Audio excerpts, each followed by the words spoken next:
Iran declares Strait of Hormuz open to commercial vessels. U.S. President Donald Trump amplified the news within minutes, stating on social media that Iran had announced the strait is fully open and ready for full passage. Yet Trump simultaneously made clear that the American naval blockade of the waterway would remain in full force until Tehran reaches a broader agreement with Washington to end the ongoing war.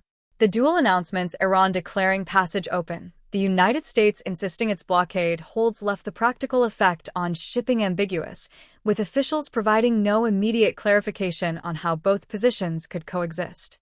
The Strait of Hormuz is one of the world's most strategically critical maritime choke points.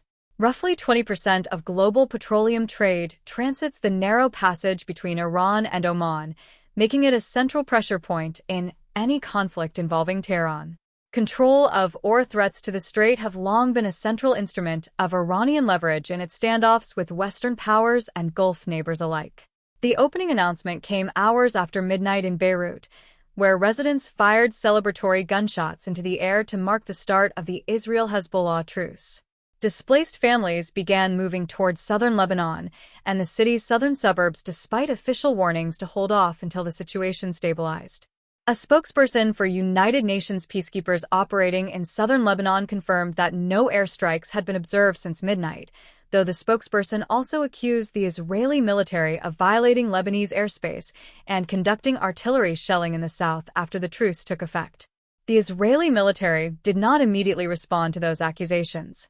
Under the terms of the agreement as shared by the U.S. State Department, Israel retains the right to act in self-defense against imminent threats, but is barred from conducting offensive operations against southern Lebanon.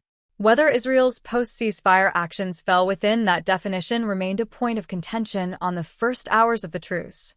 Trump, speaking at a Las Vegas event, hailed the Lebanon deal as a historic day for Lebanon.